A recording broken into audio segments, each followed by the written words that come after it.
Welcome to the Justice Journal podcast.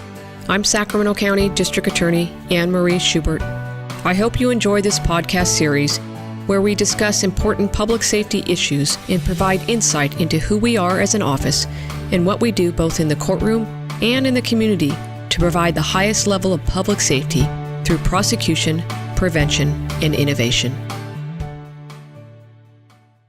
Welcome to the Justice Journal podcast. I'm Shelley Oreo. On today's episode, we'll be discussing the cold case prosecution of Richard Hirschfield, who in 1980 murdered UC Davis students John Riggins and Sabrina Gonsalves, often called the UC Davis Sweetheart Murders. My guests are Don Bladet, who was a lead prosecutor on the case, and Ron Garverick, who was the investigator. Welcome, Don and Ron. Howdy. Hello. Can you start by setting the scene for us as to the time period when this kidnap and murder occurred? So what kind of town was Davis at that time? Davis, because I grew up in the area, was small. We'd go visit it every once in a while, but it was essentially a small town. It was like a Central Valley ag town, but they had a college. And there were some small housing tracts there, but it's not like the Davis you see now. It's nothing in California is the way it was, 40 years ago.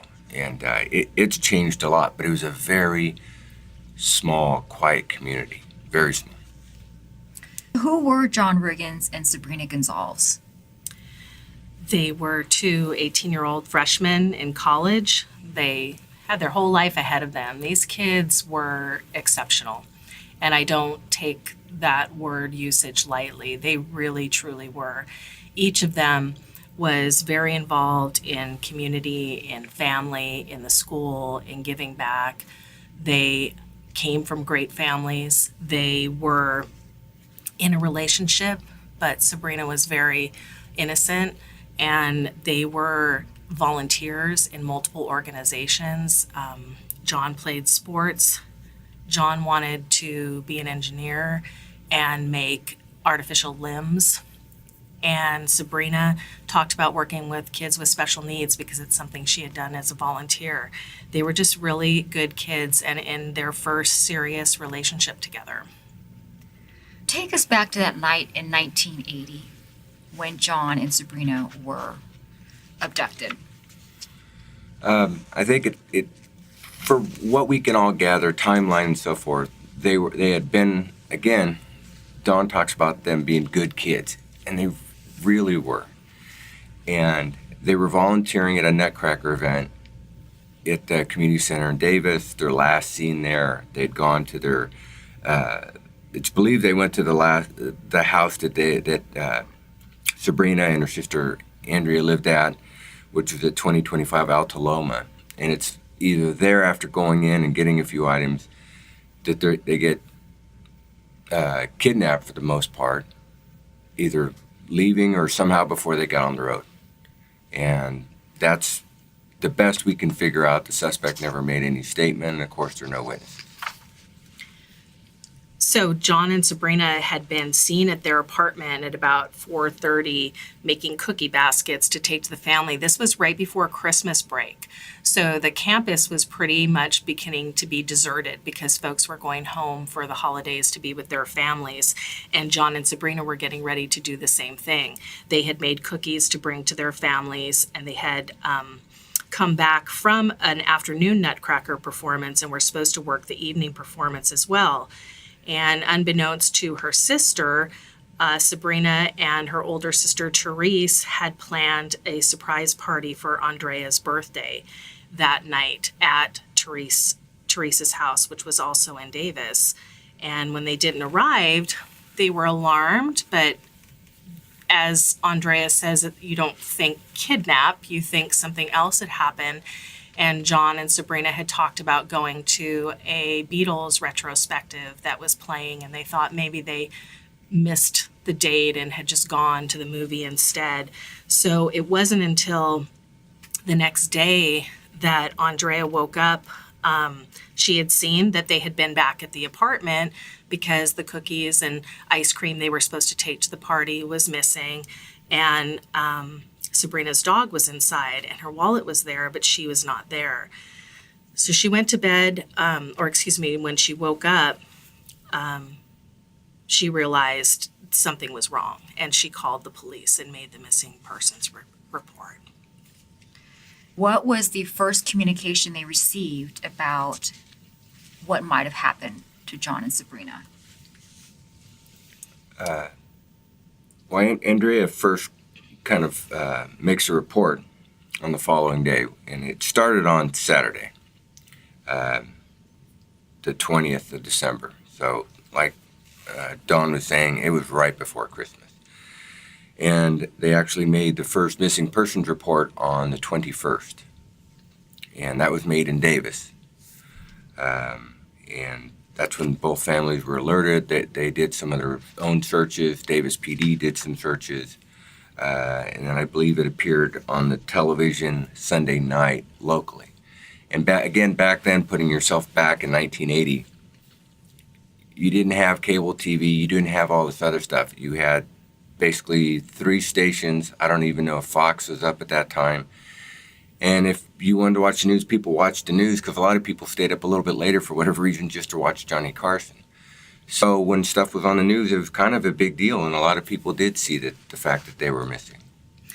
And they were missing in John's parents' distinctive van.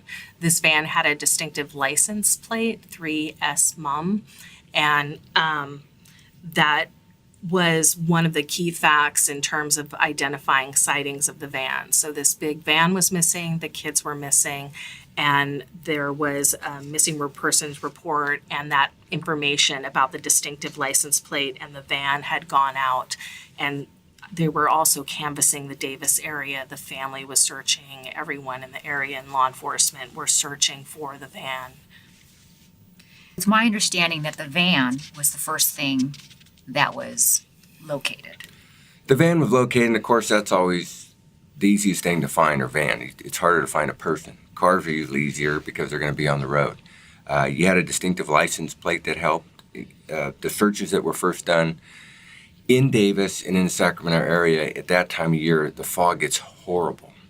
And I think initially the parents thinking, hopefully, and everybody else, is that, well, maybe they got in an accident, they went off the road. You just have small country roads back then for the most part in Davis and most of the areas, and even in Sacramento County. And I think they were just hoping that maybe the kids just went off the road, but it's not until Monday that they have the first sighting of the van, and that was in Folsom, which is in Sacramento County. Davis is located in Yolo County. It's across the Sacramento River. Were the families notified that the van was located? Yes. The van was located the morning of the 22nd, and the families were notified, but they didn't find the bodies immediately after finding the van. They had to search the area, and the bodies were actually located some distance from the van where the van had been left parked. So they didn't immediately have information as to the well-being and whereabouts of the children, but they knew that the van had been sighted. And then after the bodies were located, then of course they were notified that day. How long after the van was located were John and Sabrina's bodies found? The van, the first call comes into Sacramento County Sheriff's Department at just before 7 on Monday the 22nd. So we've got about a day and a half. And they locate the van. They realize, hey, this is the same plate, matches with this missing persons report. They actually did an attempt to locate the kids using a tracking dog. That didn't work out, failed. And then the Sheriff's Department starts to incorporate help from Folsom Police Department. And it was Folsom Police Department that had a couple of detectives that were looking in more of the rural areas that end up finding the 2 bodies at around 11 o'clock, so it was several hours later. Is there any way to explain the initial impact that the news that the families received, how that affected them, if there is a way to explain that? Well, they were actually able to explain it during the penalty phase of this trial, and it was heart-wrenching. Dr. Riggins John's father was a physician. He actually knew the doctor who had conducted the autopsy on Sabrina, and he understood the medical findings. And when he received the information, not only of the death, but the manner of death, the reality of knowing what had happened to them was something he understood medically, but emotionally, it was just devastating. And it affected, of course, all of the family members. The Gonsalves family was headed by George, who was a Air Force colonel, very stoic man, strong family man, but Andrea described how she had never seen her father cry until they had gotten the news of Sabrina's death, and he dropped to his knees and was wailing about his baby Sabrina. It affected they moved from California. It affected their ability to stay in the area. There were just so many awful memories. It really impacted a number of people in a couple of great families, and the community was really devastated by the loss of these kids. The attention and focus then turns to finding who did this. And this case had some twists and turns over a long period of time. Can you talk us through some of that history, the general timeline of the investigation? Yes, and I also wanted to bring up, you start about trying to find out who did this. A lot of it really started at the crime scene. They took whatever clues they gathered.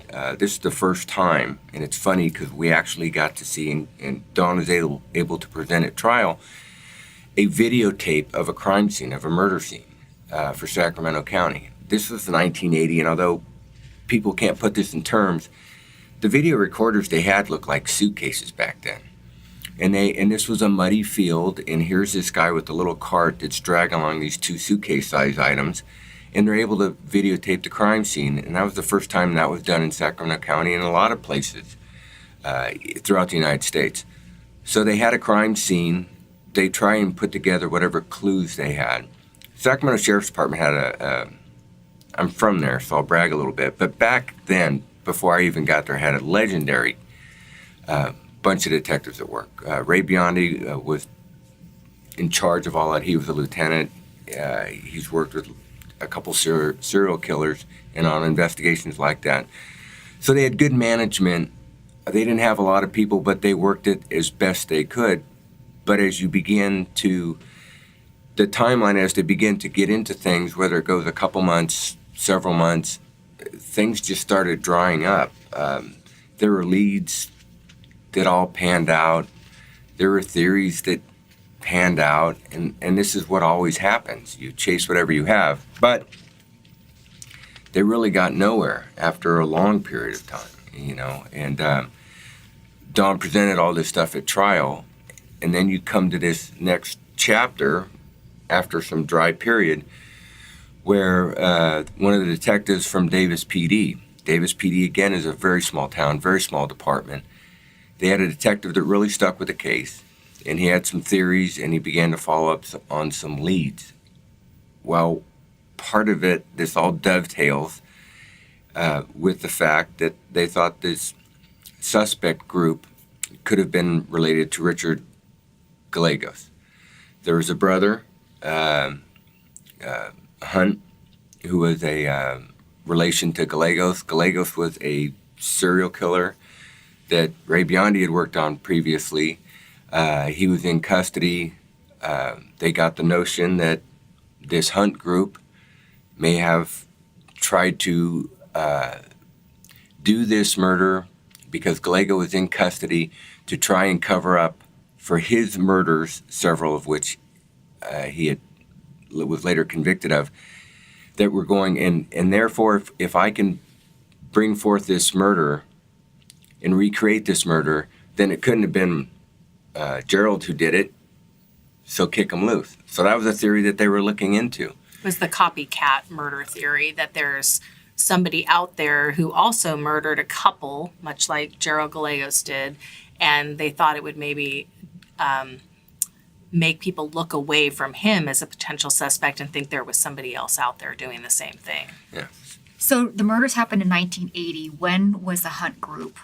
I don't know if you want to call it theory, or when was that started? They worked on that probably starting around 82, 83, and they continued with that and worked on it very diligently for several years. I think they didn't make any arrests on that until 87.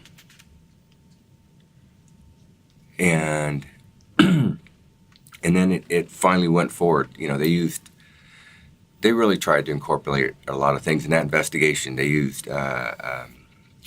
they put in informants. They were trying to record some conversations. They thought they had good evidence.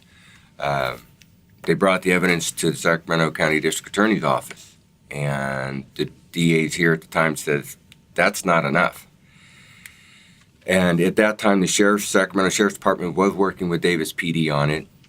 And then so Sacramento kind of goes to the wayside. Davis PD then takes it to Yolo County. They do some more work on it. Again, years are going by, a lot of investigative hours. Yolo County finally agrees, and they give them an arrest warrant on a couple of the people in what they refer to as the Hunt group. So what happened to that case ultimately? That case went up until about, I believe, January of 1993. They continued to investigate several people in this group. There's a guy named Thompson, there's the initial guy named Hunt, there was a guy named Lanier, and it's about ready to go to trial. One of the defense attorneys, this is around 1992, says, hey, maybe we can look into using this new stuff, and I'm using air quotes because nobody can tell, but this new stuff called DNA. And so they said, okay, because they had recently found some semen stains, which later made our case, but they find these semen stains and they say, okay, let's do a comparison. So they take DNA comparison from people in the Hunt group, first to Hunt, doesn't match, and this is on the eve of trial. So they end up basically dropping charges against all those. And then there are a few years later that they continued on further after 92, where they tried to then, like an octopus, try and grab everybody else that was ever associated with Hunt group and get their DNA tested, not giving up that Hunt group theory, and it just finally faded out. Where was the DNA located? So there was a blanket that became the center of this case and the center of this investigation. Andrea was always cold. It was her birthday, and Sabrina and John had bought this blanket as a gift for her to be opened at the surprise party they never made it to. When the van was found, that blanket was found unwrapped, opened, and on the seat of the van. It was originally looked at by a criminalist, and no semen stains or any kind of serological, biological evidence was noted or found at that time. And so it got put away into evidence, and nobody really thought it was a key piece of evidence. It was later re-examined, and the criminalists would talk about how when stains dry and in material, it's difficult to find them. And it was a large blanket, so it's a lot of ground to cover if you're looking for a small item of evidence in terms of biological evidence. But ultimately, one of our best, Faye Springer, found a cutting that had a semen stain on it.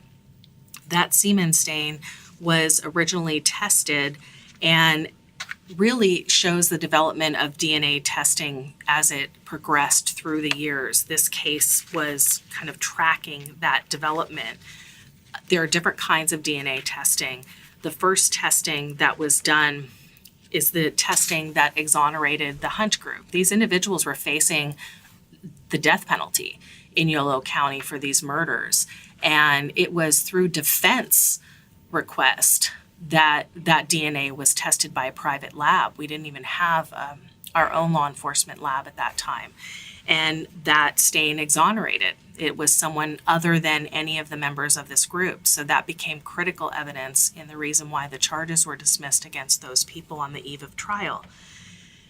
Later, we developed more technology and we were able to get more information out of that same stain. So that same stain, which gave us a little bit of information in 1993, by the time 2001 comes around, that stain had developed where we could get what's called a 9 loci profile. That was enough of an identification to get it into the state database, which searches against known criminals' DNA profiles, and we never got a hit from that.